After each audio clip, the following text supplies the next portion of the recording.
Շատերը կարծում են, թե բոլոր մեդիտացիաները նույնն են և կամ առհասարակ մեդիտացիան ինչ-որ թեթև մի բան է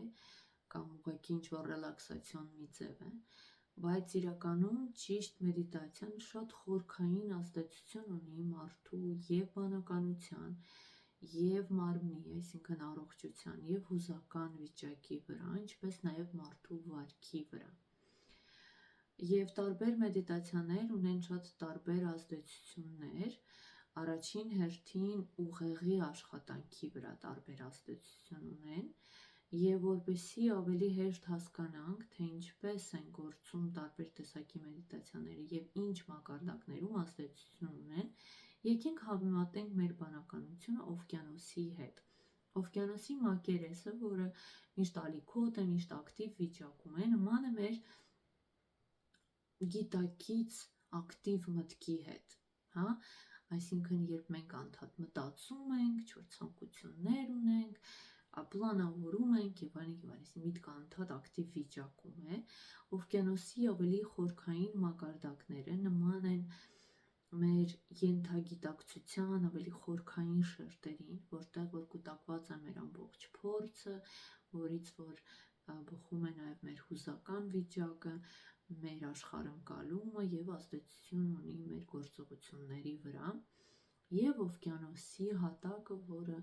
միշտ խաղաղ է, չկա ակտիվություն, այլ կա հանդարտություն, նման է մեր գոյության ամենահիմնարար դաշտին, մաքուր գիտակցության դաշտին, այսինքն երբ դուրս ենք գալիս մտքի սահմաններից և փորձառում ենք այդ մաքուր գիտակցության վիճակը կամ գոյի վիճակը։ Եվ մեդիտացիայի բուն նպատակը հենց այդ մաքուր գիտակցության փորձն է։ Եվ եկեք տեսնենք, թե ինչպես են տարբեր մեդիտացիաներ ազդում մեր մտքի և նաև ուղեղի աշխատանքի վրա, առանձնացնում են հիմնական 3 տեսակի մեդիտացիաներ՝ սևեռված ուշադրության, բաց մոնիտորինգի և ավտոմատ ինքնատրանսցենդման։ Առաջին տեսակի մեդիտացիաները, որոնք կոչվում են սևեռված ուշադրության, այն մեդիտացիաներն են, որոնք ներառում են տեխնիկաներ, որ պահանջում են կենտրոնացում, և երբ կատարում ենք նման տեսակի մեդիտացիա, ուղեղը բավականին ակտիվ է լինում, քանի որ գրանցվում են գամմա ալիքներ, սա բավականին բարձր հաճախականության ալիքներ են, 20-ից 50 հերց, այսինքն ուղեղը մնում է ակտիվ վիճակում, այդ ակտիվ, եթե հիշենք օվկիանոսը, ալիքների մակարդակում է մնում, քանի որ անդադ փորձում ենք կառավարել մեր բանականությունը, կենտրոնանալ որևէ բանի վրա, եւ դա թույլ չի տալիս, որպեսզի փորձառենք մեր գիտակցության ավելի խորքային մակարդակները եւ կամ տրանսցենդենք կամ դուրս գանք այդ մտքի սահմաններից։ Երկրորդ տեսակի մեդիտացիաները բաց մոնիտորինգ կամ մտախորհում։ Սա բերում է ավելի շատ հանգստություն մտքին եւ առաջ են գալիս տետա ալիքներ 4-ից 8 հերց, որը նման է քնկոտության վիճակի, այսինքն միտքը շատ պասիվ վիճակում է, այդ կիսաքնած վիճակում է, եւ ավելի շատ հանգստություն է, բայց էլի, քանի որ մտախորհում է տեղի ունենում, ապա մենք էլի չենք տրանսցենդում կամ չենք անցնում մտքի սահմանը։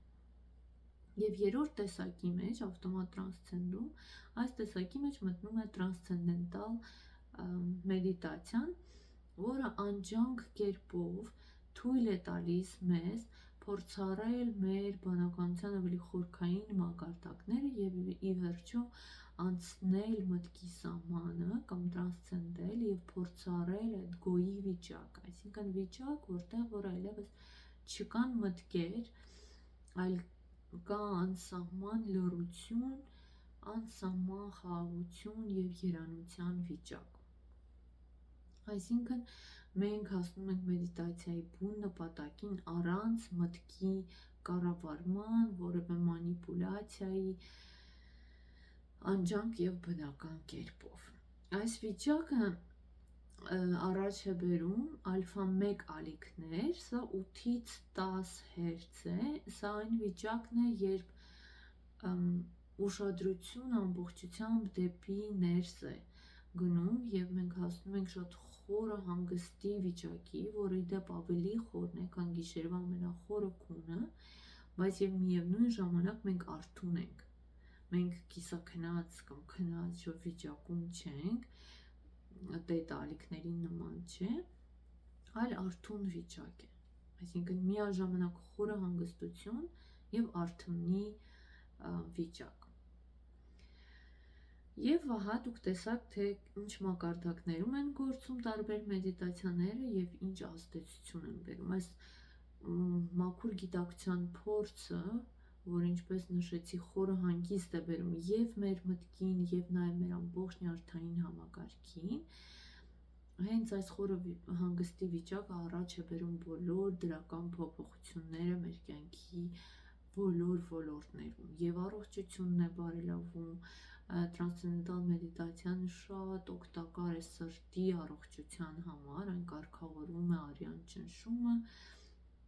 նաեւ նվազեցնում է ինֆարկտի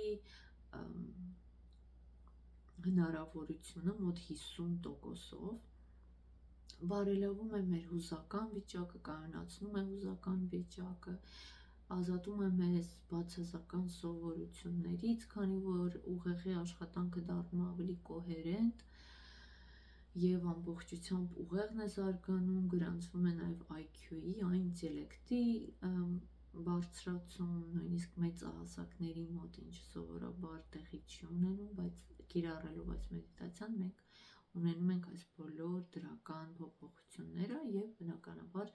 մեր հարաբերությունները եւ մեր վարքն է բարելավում, ինչպես նաեւ օգուտները տարածվում են մեր շուրջ, մեր միջավայրի վրա։ Եթե ցանկանում եք իմանալ ավելի շատ տրանսցենդենտալ մեդիտացիայի մասին, ինչպես կարող եք այն սովորել, ինչ ազդեցություն ունի, ավելի մանրամասն, ապա կարող եք գրել ինձ եւ ես կուղարկեմ ձեզ բոլոր մանրամասները եւ կարող եք մասնակցել առաջին բաց դասընթացին։ Շնորհակալություն։